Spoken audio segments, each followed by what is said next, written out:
All right, great. So joining me now is the candidate himself, Mr. Donald Trump. Mr. Trump, welcome. Great to have you with us today. It's a special day all around. Well, it is, Martha. It's been amazing. It's been a whole amazing year and a half. And make America great again. That's what we're looking to do. Very important. How are you feeling today, and how are you feeling about tonight? I feel great. I mean, I feel great. I had a marathon going for the last 3 days, as you know, with, massive crowds and speeches and things. But I feel really good. I feel good about tonight. We'll have to see what happens, but we're getting very good numbers coming out, and we'll see. I mean, who knows? But I think we're going to do very well. We were just listening to Carl Cameron talk about the lawsuit that you have brought up in Nevada. Do you have any comment to make about that? No, the people brought it up. I mean, I have great representatives in Nevada and, really a lot of other places. And they felt it was a pretty bad situation out there. You have Harry Reid. He's a guy who is, he plays pretty loose, let's face it. You know how he deals, probably better than I know. And they brought a lawsuit, and it sounded like a good one to me, so I let them bring it. We have to keep the system honest. We have a very, very serious situation with the whole process. And, I've been talking about the rigged system for a long time, Martha, and in many ways it really is a rigged system. And you see that with Hillary Clinton, how she gets off from deleting 33,000 emails, et cetera, et cetera. So we want to go to the judges when we have to. You said when you were in the debate that was moderated by Chris Wallace, I'll leave you in suspense in terms of whether or not you would accept the decision that is made tonight by the voters. Is that what you will do? Will you accept that decision tonight, or from everything you're saying right now, it makes me wonder? Today. Yeah, Martha, we're going to see how things play out today. And hopefully they'll play out well, and hopefully we won't have to worry about it, meaning hopefully we'll win. But we're going to see how they play out, and I want to see everything honest. If you look at Philadelphia, if you look at St. Louis, if you look at Chicago, President Obama 8 years ago was quoted as saying essentially that it's corrupt as can be, the polling booths at Chicago. I mean, that's what he said. And you have the tape because I actually saw it on Fox. But we have to see how it is, and hopefully everything's going to be on the straighten up.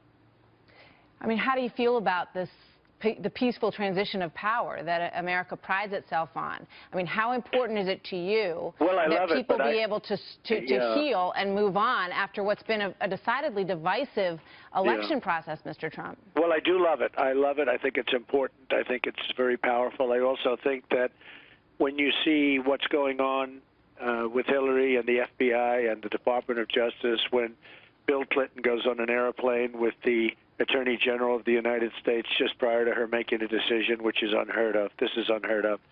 When the United States Congress sends a subpoena to look at emails and look at other material, and they're all deleted, and nothing happens, and yet they put a four-star general in jail, or they probably will put him in jail for as much as 5 years when General Petraeus' life is destroyed.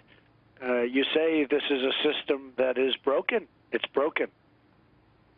So what happens, I'm going to ask you about each scenario.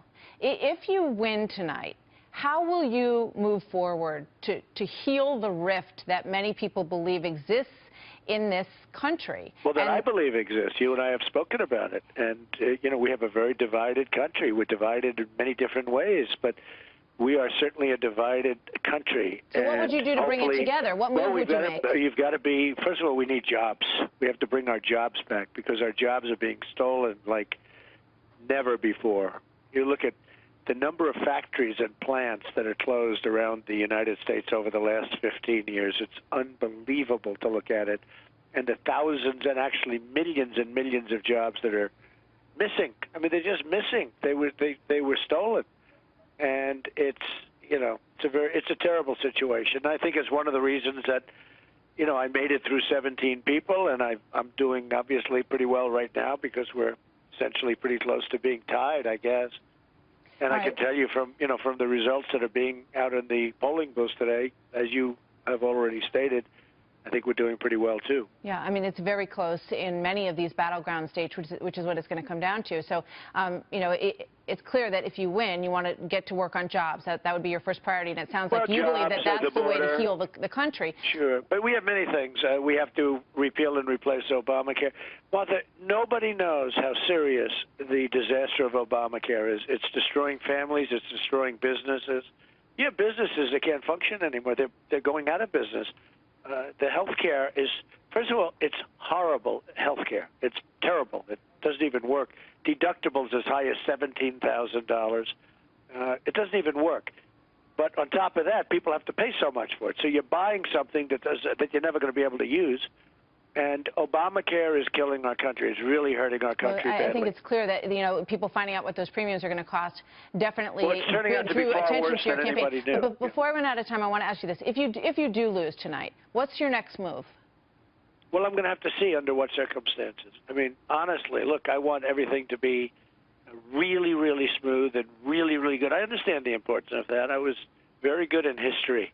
And frankly, I fully understand it's very important in so many different ways. But, you know, I've been using the word, and long before Bernie Sanders ever used it, I guess they all got it from me. I was talking about his situation. I was talking about other situations. It's largely a rigged system. And you see it at the polling booths, too. You know, you're seeing Are you saying that you believe this will not be over tonight, Mr. Trump? No, I'm not saying that. I say I have to look at, you know, what's happening. I have to look at reports that are coming out. There are reports that when people vote for Republicans, the entire ticket switches over to Democrats. You've seen that. It's happening at various places today. It's been reported. In other words, the machines, you put down a Republican and it registers as a Democrat, and they've had a lot of complaints about that today. We have to be careful. We have to see what it is. We have to be. I must tell you, there's something really nice about the old paper ballot system. There is some. Maybe it takes a lot longer, but there's something awfully nice about the old system. You don't worry about hacking. You don't worry about all of the problems that you're seeing. But it's old and it's time-consuming. It takes a long time, but it's, in many respects, it's a lot better, Martha. You've said that if you lose, it would be a tremendous waste of time and a lot of your money. What would be your message to all of those millions of people who have come out in support of you? What would you say to those who you've called the forgotten man and forgotten woman? Yeah, they are the forgotten men and women, and I think it would be very disappointing to those women and those men and those families because, you know, they're tremendous families. They built the country to a large extent. We're I mean, these are people that built here, so the country. I have to jump in and thank you very much. And okay. Best of luck to you Thank and you. to Hillary Clinton tonight. We'll be right back.